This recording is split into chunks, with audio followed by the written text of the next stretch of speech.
ৰজা ৰাণী সহযোগ কৰিছে নতুন Savlon Hexa Advanced Soap Hexa Pro Power সৈতে মেছো सही सही लगाया है prestige switch pressure cooker control spillage और बंधन bank unwanted 21 days pregnancy by choice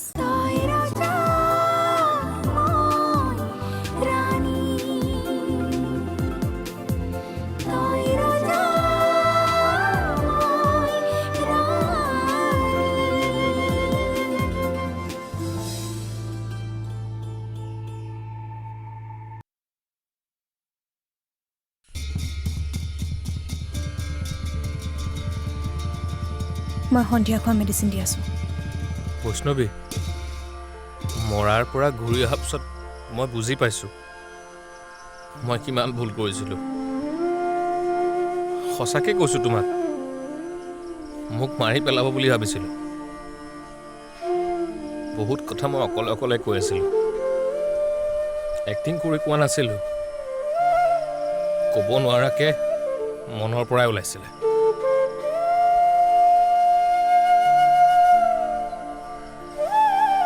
নিজক কৈছিলোঁ মই ভাবি লৈছিলোঁ মই কৰা পাপৰ শাস্তি চাগে এয়াই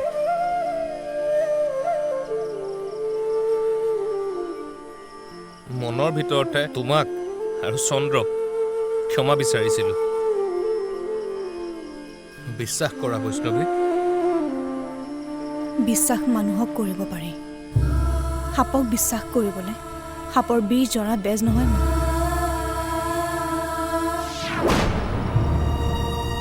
ইমান অহংকাৰী কিয় তুমি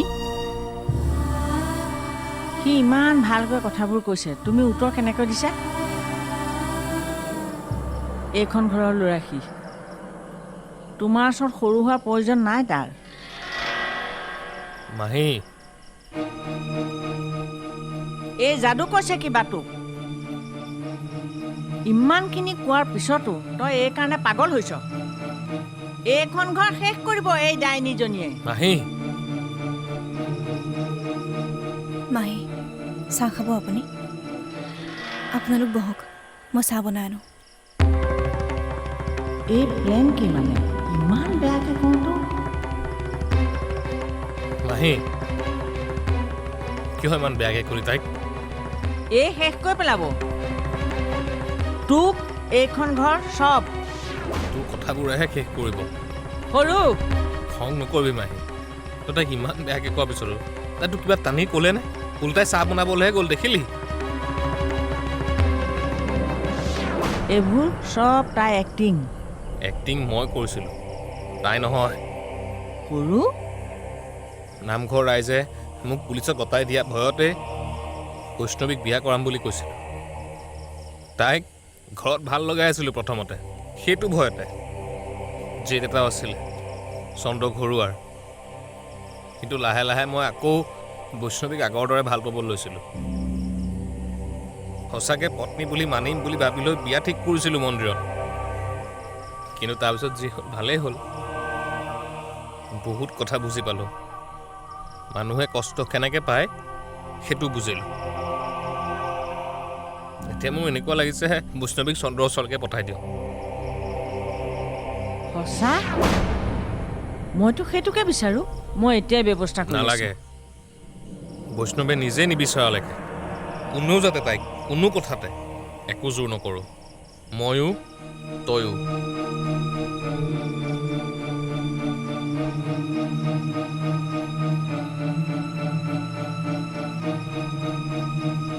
কি কৰা যায়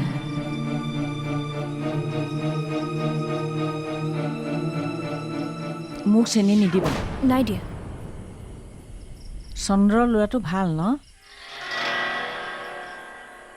হঠাৎ চন্দ্ৰৰ কথা সুধিলে যে আপুনি নহয় মানে সৰুৱে তাৰ কথা খুব প্ৰশংসা কৰিছে সেইকাৰণে বিকাশে কি কৈছে সি কোৱাটোতো বহুত কথা কৈছে কিন্তু তাৰ এটা কথা মোৰ বৰ ভাল লাগিল সি সকলো কথা চালি জাৰি চাইহে কয় সকলো তোমাৰ বাবে হৈছে বুজিছা বৈষ্ণৱী বহুত ধন্যবাদ বিকাশ বহুতখিনি সলনি হ'ল তোমাক আৰু অলপ দিন এইখন ঘৰ ৰাখিব পৰা হ'লে ভাল লাগিল হয়। কি কৈছে মানে আপুনি? সৰুৱে ক'ব তোমাক। আৰু সি যি সিদ্ধান্ত লৈছে খুব ভাল সিদ্ধান্ত লৈছে। সি ৰাৱণৰ ভাও ল'লেই যে সি ৰাৱণ নহয়, সি ৰাৱণৰ ভাওনাত ভাওহে দিয়ে, আচলতে সি ৰামহে। মাহী, আপুনি কি কৈ আছে অলপ খোলাকৈ ক'ব নেকি? সি তোমাৰ আৰু চন্দ্ৰৰ বিয়াৰ কথা কৈছে। কি? তোমাৰ আৰু চন্দ্ৰৰ বিয়াখন পাতি দিয়াটোৱে মোৰ জীৱনৰ শেষ ইচ্ছা। মই আগতেই কৈছোঁ আংকল, কথাবোৰ মই বিচৰা মতে হ'লেহে মই বিয়াত আগবাঢ়িম। সেইটোৱে হ'ব।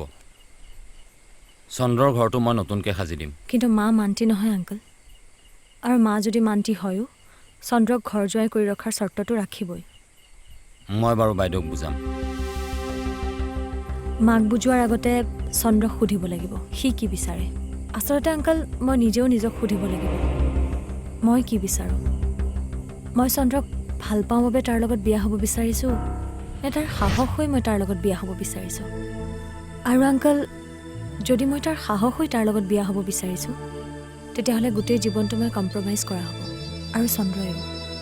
বেছি চিন্তা কৰিছা, চাহ খোৱা।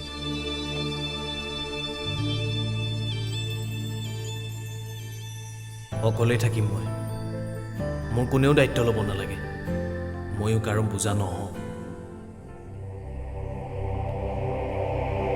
মাহী, কি কৈছিলা তুমি? কিবা এটা সুধি আছোঁ মই বিকাশ। তোমাক মই কৈছোঁ চন্দ্ৰৰ ওচৰলৈ যাম বুলি? নহয়, মই ভাবিলোঁ একো নাভাবিবা, ভবাৰ প্ৰয়োজন নাই মোৰ বাবে। মই যেনেকৈ আছোঁ তেনেকৈ সুখী আছোঁ, আৰু বেলেগকৈ সুখ মোক নালাগে। খং নকৰাকৈ কথা এটা সোধো। চন্দ্ৰ আৰু তোমাৰ লগত মই বহুত বেছি অন্যায় কৰিলোঁ। সেই অন্যায় এনেকৈ কৰিলে যদি ন্যায় হ'ব বুলি ভাবিছা, তেনেহ'লে ভুল ভাবিছা। অন্যায়ৰ শাস্তি এনেকুৱা কেতিয়াও নহয়। কি শাস্তি দিবা কোৱা, মই মানিলোঁ। কম, শীত যাওক, ধুমুহা বতাহৰ ঋতু আহক,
ঐ, তোৰ যাবৰ সময় হৈছে।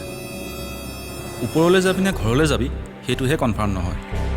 কিন্তু তই এদিন এইটো জেগাতে বৈষ্ণৱী আৰু চন্দ্ৰৰ লগত কি কৰিছিলি মনত আছে? মই ভুল কৰিছিলোঁ তাৰ কাৰণে প্ৰায়শ্চিত্তও কৰাম, বৈষ্ণৱীক বিয়াও কৰাম।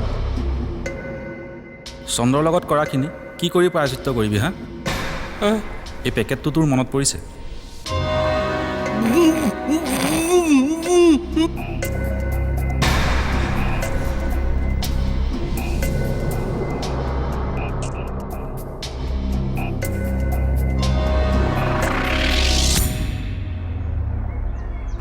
অঁ, কালিলৈ ডাঙৰ আহিব, মই পৰহিলৈ গৈ আছোঁ। একো নহয় অ', তই মানে পাৰ্টি মানুহখিনিক বুজাবি। তাত এইটো কাম কৰিব নোৱাৰে কি পলিটিক্স কৰিবি অ', ৰাখ।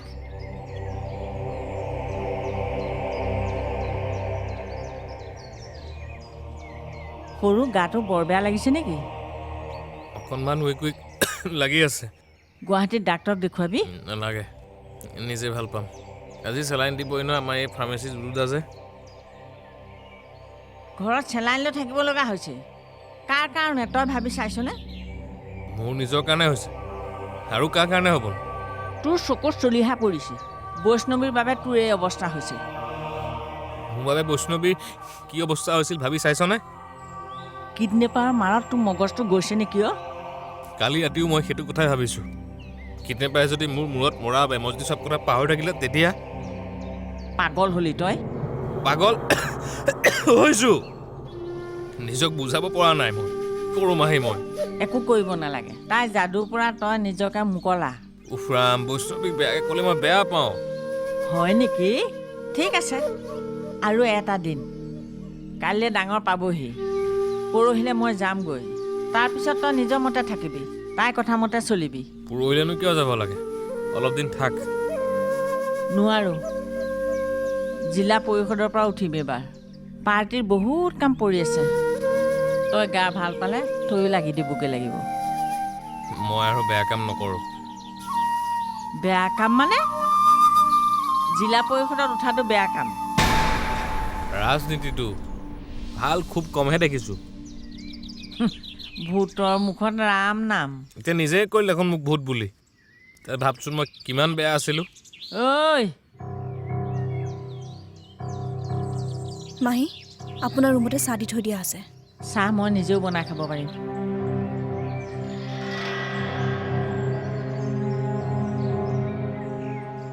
চাহ। Thank you. মাহীৰ কথা বেছি নাভাবিবা। নাভাবোঁ, কিন্তু মোৰ তোমাৰ লগত কথা এটাহে আছে। কোৱা। কাইলৈ বোলে প্ৰকাশদাৰ জামিন হ'ব। অঁ, তুমি চিন্তা কৰিব নালাগে। দাদাক মই বুজাম। দাদাক বুজাব নালাগে, বেলেগ এটাহে কাম কৰিব লাগে। কি কাম? দাদা আহি পোৱাৰ পাছত গোটেই মৌজাখন তুমি চলাম বুলি ক'ব লাগিব। কি কথা কৈছা এইবিলাকতো? যিটো তোমাৰ দেউতাই কৈ গৈছিলে, মই সেইটোকে কৈছোঁ। দেউতাই মানে?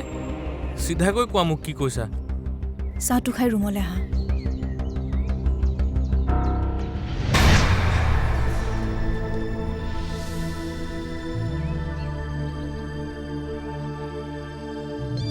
তুমি একেবাৰে চিন্তা নকৰিবা। যেনিয়ে কোৱা মতে এটা সপ্তাহত তোমাৰ 2টা চেকআপ হ'ব। তাৰ পাছত চাগে তোমাক কথা ক'বলৈকে দিব। আৰু তুমি কথা ক'বলৈ লওঁতে তোমাৰ লগত এজন স্পেচিয়েলিষ্ট ৰাখিব। ফাৰ্ডাৰ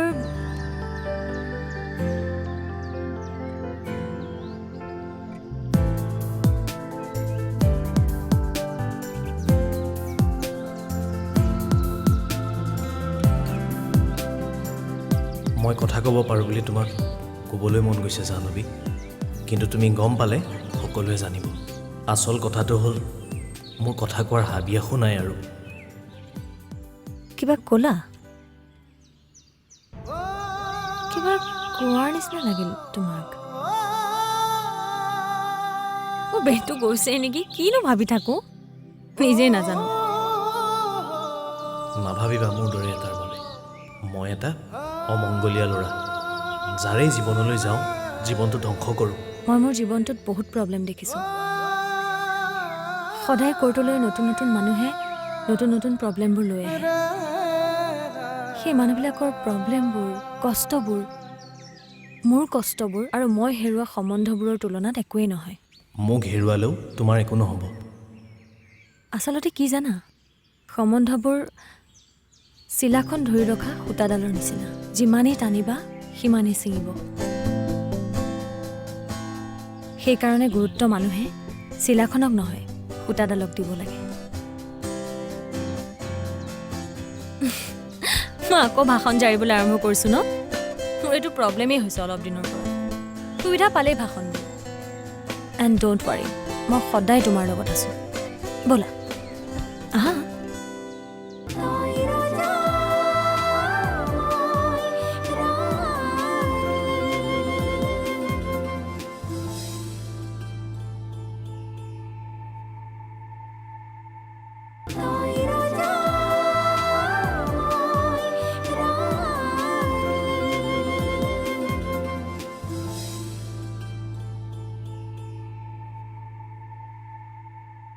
প্ৰকাশে বেলেগ কাম কৰিও নিজক চম্ভালিব পাৰিব। কিন্তু বিকাশ ডাঙৰ হ'লেও নিজাকে কিবা এটা কৰি খাব পাৰিবনে নাই সেইটো মোৰ সন্দেহ আছে। সেইকাৰণে বিকাশ 20 বছৰ হোৱাৰ পিছত গোটেই মৌজা দায়িত্ব বিকাশক দিম বুলি উকিল মাতি আজি এগ্ৰিমেণ্টখন বনাই ৰেজিষ্টাৰ কৰা। প্ৰকাশো অৱশ্যে এই সিদ্ধান্তত সুখী।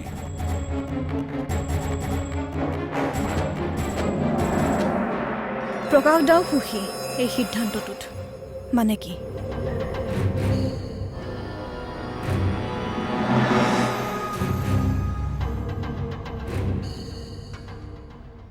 মানে উকিলৰ সৈতে এগ্ৰিমেণ্ট ৰেজিষ্টাৰ কৰোঁতে প্ৰকাশ দাও আছিলে। প্ৰকাশ দাই জানে তুমি 20 বছৰীয়া হোৱাৰ পাছত মৌজাৰ দায়িত্ব তোমাক দিব লাগে, কিন্তু দিলে জানো? আচ্ছা, তোমাৰ বয়স কিমান এতিয়া? 27। 27। 20 বছৰে দিবলগীয়া মৌজাখন এই 27 বছৰলৈকে তোমাক দিয়া নাই। ওলোটাই তোমাৰ দাদাই তোমাৰ ওপৰত দয়া কৰা বুলি দেখুৱাই থাকিলে।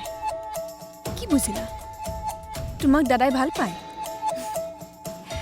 নাপায়, স্বাৰ্থত ভাল পোৱাৰ এক্টিং কৰি আছিলে। কি কৰিবা এতিয়া? ভাবিয়ে পোৱা নাই। এতিয়াও ভাবি পোৱা নাই তুমি? আচৰিত।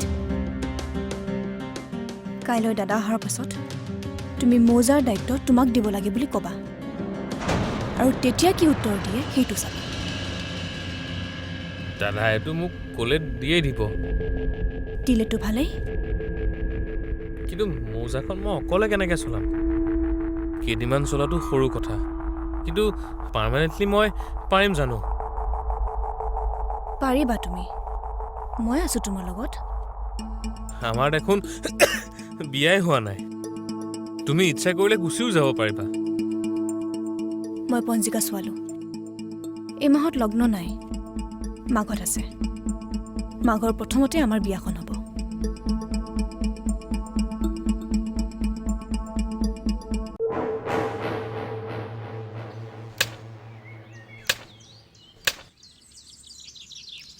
তই কলপাত কাটি আছ যে? মাহীয়ে নামঘৰত শৰাই দিছে, সেইকাৰণে কলপাত কাটি আছোঁ।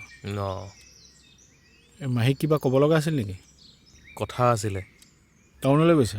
ইম্পৰ্টেণ্ট যদি কিবা কথা আছে তই ফোন কৰি দে, ফোন কৰি পাত। তই মোক শিকাব নালাগে, জানো মই। চা, কলপাত হৈ যাব, তই যা। হ'ব নেকি? হৈ যাব, যা। গালি দিলে কিন্তু মই তোৰ কথাই ক'ম। কবি যা।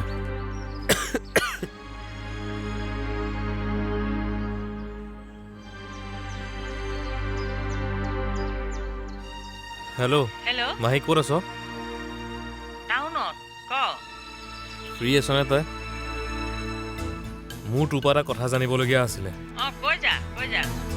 দেউতাই মৌজাৰ হৈ পেলাই কিবা এগ্ৰিমেণ্ট কৰা কথা জান নেকি? মানে কোনে মৌজা চলাব, তেনেকুৱা কিবা? শুই থাক সৰু, তোৰ ব্ৰেইনে কাম নকৰা যেন লাগিছে। ৰেষ্ট ল, ভাল পাবি। মই জানিবলৈহে সুধিছোঁ কথাটো। খং কৰিছনো কিয়? লাউড স্পীকাৰত দিয়া। তেনেকুৱা কিবা এগ্ৰিমেণ্ট কৰে নেকি কোনোবাই? মৌজাটো ভিনদেউৰ আছিল, ভিনদেউৰ পিছত নিয়ম মতে ডাঙৰে মৌজা পাইছে। দেউতাই নিয়ম সলাই গৈছিলে। মই তোমাৰ সৈতে কথা পতা নাই আৰু নাপাতো। পাতিবলৈ কোৱাও নাই আপোনাক, শুনিবলৈহে কৈছোঁ। দেউতাই স্পষ্টকৈ লিখি গৈছিলে, আৰু কি লিখি গৈছিলে মই নকওঁ, আপোনাৰ ভাগিনীয়েকক সোধক। লিখি গৈছিলে কিয় শুনিহে? মোৰ 20 বছৰ হোৱাৰ পিছত গোটেই মৌজাৰ দায়িত্ব মোক দিব লাগে বুলি কোৰ্টত ৰেজিষ্টাৰ কৰি থৈ গৈছে। সাক্ষী কোন আছিল জান? কোন? দাদা। এতিয়া মোৰ 27 বছৰ, কিন্তু আজিলৈকে দাদাই মোক এইটো কথা নজনালে কিয়? তোক মৌজা চলাব পৰা অভিজ্ঞতা নাই কাৰণে জনোৱা নাই। নচলাই এওঁ মৌজা, কিন্তু দাদাইতো কথাটো ক'ব পাৰিলেহেঁতেন, কিয় নক'লে? তুমি জুই লগাব খুজিছা বৈষ্ণৱী? জুইটো লাগিলেই মাহী। মোৰ এবাৰ যেতিয়া দাদাই টকা খৰচ কৰিছিলে আৰু টকা খৰচ কৰিব লগা হোৱাৰ বাবে মোক কথা শুনাইছিলে, বহুত দুখ পাইছিলোঁ মই তেতিয়া। ইনকাম কৰি দাদা ধাৰ মাৰিম বুলি সিদ্ধান্ত লৈছিলোঁ। কিন্তু এতিয়া কি জানো মাহী, এইটো কথা গম পাই মোৰ বেছি দুখ লাগিছে। যি টকাৰ বাবে দাদাই মোক গালি পাৰিছিলে, সেইবোৰ টকা চব লিগেলি মোৰ। দাদা আহি মোক প্ৰতিটো কথা উত্তৰ দিব লাগিব, A to Z। অ সৰু, তোক মোৰ খবৰতো ইমান দিনৰ পিছত সি ঘৰলৈ আহিব, তাক এইবোৰ কথা নকবি অ। কাইলৈ নকয়, কিন্তু পৰহিলৈ ক'ব। আৰু দাদাই যদি উত্তৰ দিব পাৰে কথাটো ইমানতে শেষ হ'ব আৰু নহ'লে নহ'লে কি হ'ব ঘৰ ভাগ ভাগ হ'ব